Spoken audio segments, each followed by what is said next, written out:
j'avais une montre Garmin. Bon, après c'était une montre Garmin, c'était pas une montre analogique, mais c'était une montre.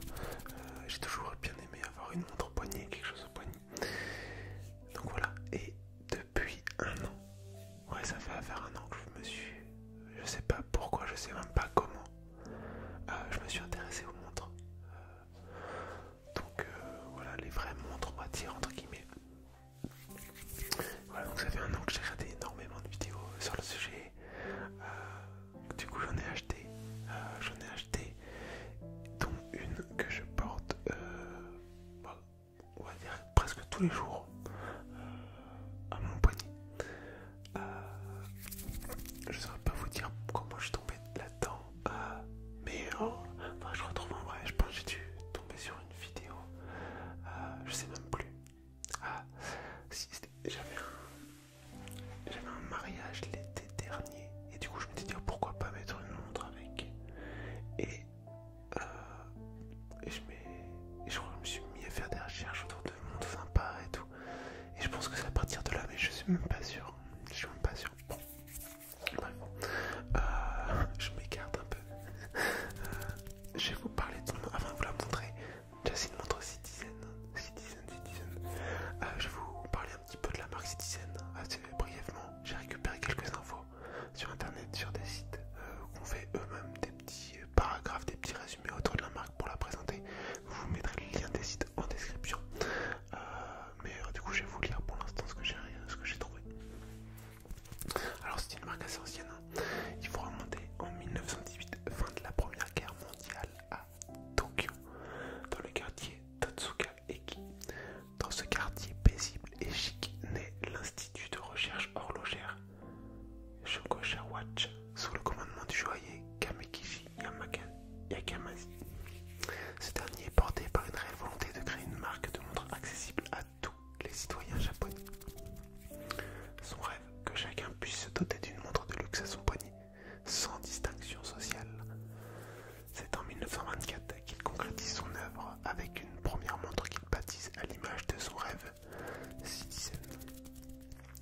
Il faut attendre 6 ans plus tard pour que l'entreprise décide de rebaptiser son entreprise à son image. Citizen Watch Co. est né.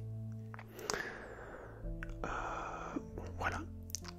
J'ai récupéré une petite phrase sur un moment marquant dans l'histoire de Citizen. Ça date en 1996, qui est sans doute l'une des années plus remarquables pour la marque, qui lance une grande innovation, l'Eco Drive. En fait, c'est que le mouvement de la montre, il est alimenté par la lumière.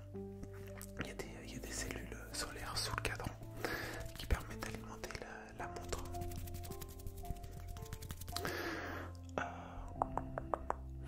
Et de nos jours, Citizen poursuit sa lancée par le rachat de grandes entreprises. Il y a Bulova Watch Co, qui est une marque horlogère américaine de base, je crois bien. En 2008, Frédéric Constant. En 2016,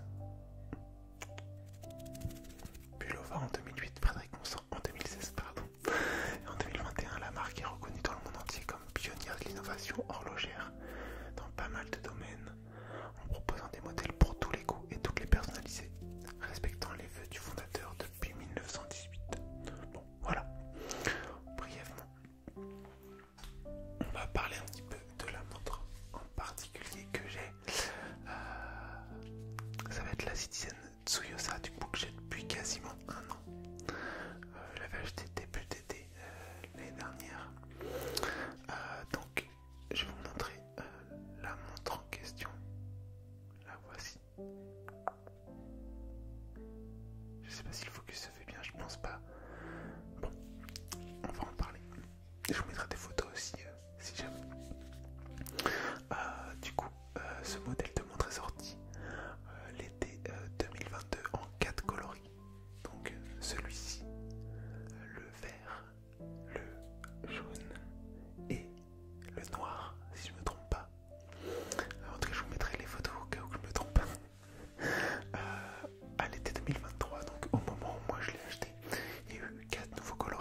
Et donc quand c'est sorti, ça fait un gros carton. Je crois qu'il y a eu pas mal de ruptures autour de ce modèle. Et donc du coup, voilà, là il renouvelle en faisant d'autres coloris.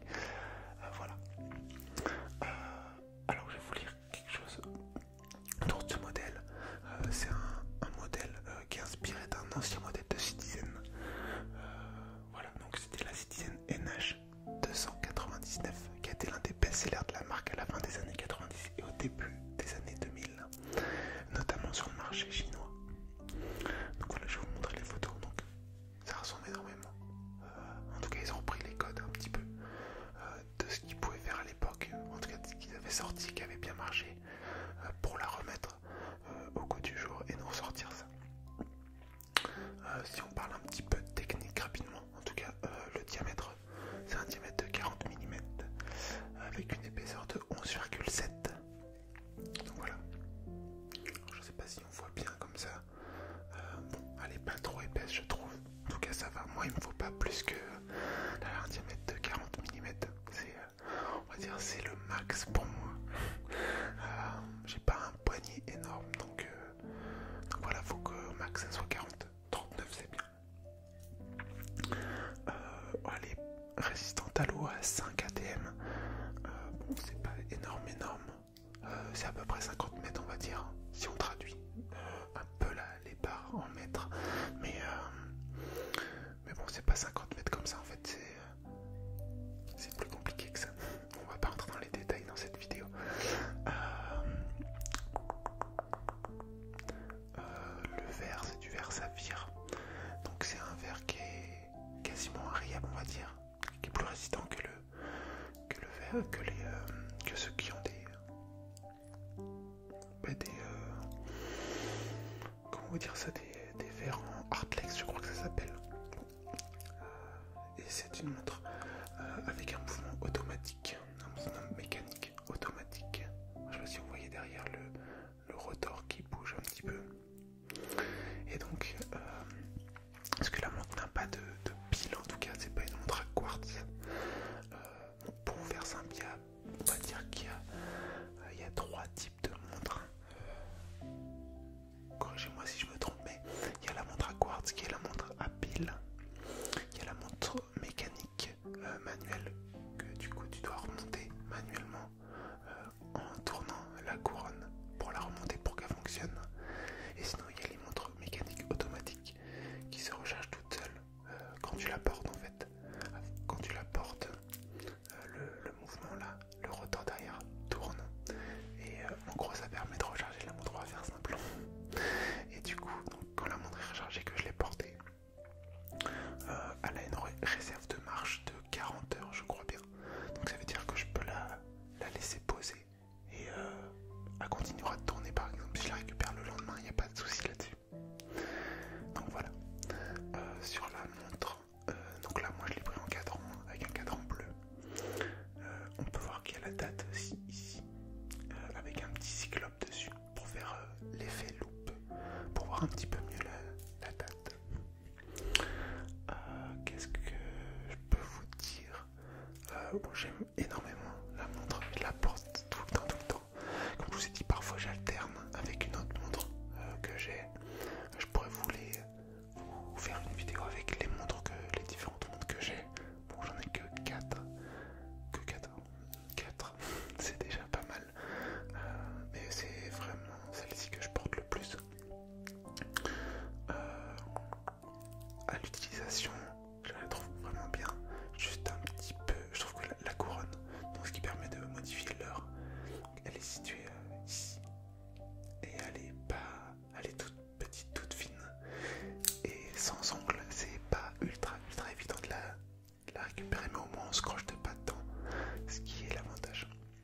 Ouais, voilà.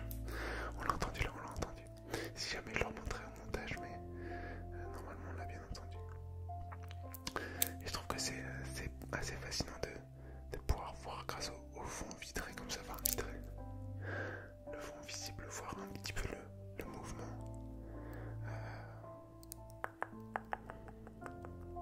J'aime bien. J'aime bien. Et ouais, du coup, je me suis pris à fond dans la passion des montants là depuis à peu près un an. Donc, bon, c'est pas forcément un milieu qui coûte extrêmement cher. Il y a pas mal de marques accessibles. Je pense à Casio. J'ai deux autres montres que c'est des Casio. Voilà, même si Citizen, bon, c'est un budget un petit peu plus supérieur